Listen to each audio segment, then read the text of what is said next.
Art of living chapter Banswara की ओर से 4 दिवसीय स्वयं सेवक वॉलंटियर प्रशिक्षण का समापन हुआ। 4 दिवसीय शिविर में बांसवाड़ा और उदयपुर के साधक शामिल हुए।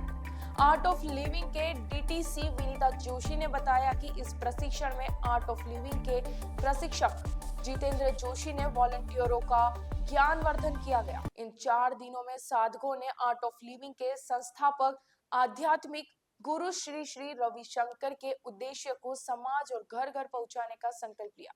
उन्होंने कहा कि दिन प्रतिदिन के तनाव के बीच खुश रहकर जीवन का आनंद लेना और जिंदगी जीने का अलग अंदाज ही आर्ट ऑफ लिविंग है। यह आध्यात्मिक गुरु श्री श्री रविशंकर जी का पूरे विश्व को अनमोल तोहफा है। घर घर तक पहुंचाना है और हर चेहरे पर मुस्कान लाना है। बांसवाड़ा से राजस्थान एपेक्स मेंबर नैनेश नागर, डीटीसी विनीता जोशी, पूर्व डीटीसी नितिन याग्निक, प्रशिक्षक दिलीप कोठारी, यशोदा बोरसे, मुदित जोशी, रुद्र उपाध्याय ने सहयोग किया। प्रशिक्षण के दौरान साधकों ने विभिन्न सेवा कार्यों में योगदान दिया। इस दौरान मां उमा बालिका निराश्रित गृह में भी सेवा दी गई।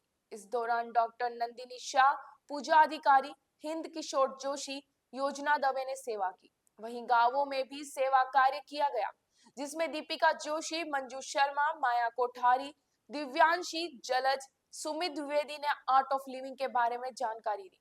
वहीं में बड़ी पड़ाल से सुरेश कलाल, बांसवाड़ा से श्री नरेश जोशी, लोकेंद्र जोशी, सुरेंद्र भट्ट, पावन जोशी, प्रगति दीदी, डूंगरपुर से शैलेंद्र भट्ट, हिमेश भैया, संदीप भैया, जगदीश पाटीदार, सागवाड़ा से प्रदीप भैया ने आयोजन में स्वयं सेवकों ने योगदान दिया।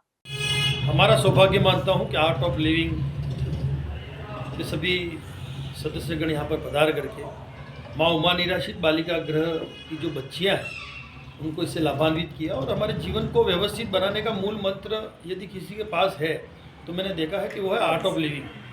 क्योंकि थोड़े से समय में जब आपने बच्चियों को आत्मविश्वास से भर दिया, सत्संग से भर दिया, बच्चों के स्वास्थ्य से भर दिया, बच्चों को योग प्राणायाम की चीज़ को सिखा दिया, तो निश्चित रूप से ये सारी आज की आवश्यकता यदि किसी को है तो मानव जीवन को है। और उस मानव जीवन में भी सबसे बड़ी यदि किसी को आवश्यकता है तो वो है बेटियों को। क्योंकि बेटियां यदि नवनिर्माण उनका सही ढंग से हो जाता है तो निश्चित रूप से आने वाले समय में हम जिस विशाल वटवृक्ष की कामना करते हैं या वसुधैव कुटुंबकम की कामना करते हैं तो निश्चित रूप से इन बेटियों के माध्यम से ही होगा। और आर्ट ऑफ लिविंग के तमाम साहिबानों का मैं हृदय से बहुत बहुत आभार व्यक्त करता हूँ। और विशेष करके हमारे शुभाजी मेहता साहब, उनका भी मैं हृदय से बहुत बहुत आभार व्यक्त करता हूँ कि हमको ये सौभाग्य प्रदान किया। और निरंतर रूप से यदि ये चलता रहेगा यहाँ आकर के तो निश्चय रूप से हम अपने आप में बहुत धनवान महसूस करेंगे कि सबसे ज़्यादा खुशियाँ हमारे पास ही होगी। तो मैं पुनः आपका हृदय से बहुत बहुत धन्यवाद ज्ञापित करता हूँ। उनको रियली दिल से अभिनंदन कि इतना अच्छा कार्य वो कर रहे हैं और आपने हमको यहाँ पर आने का जो अवसर दिया है, अपने आप को बहुत सौभाग्यशाली हम मानते हैं। और ये जो हमने जो छोटा सा हमको जो थोड़ा बहुत ज्ञान था वो आप में बांटा है और हम उम्मीद रखते हैं कि आप सब बच्चे इसको फॉलो करेंगे, अपनी लाइफ में करेंगे ना।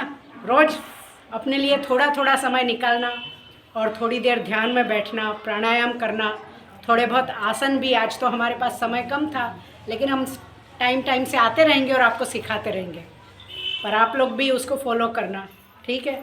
फिर आपके जीवन में जो भी ख्वाब होंगे सब पूरे होंगे।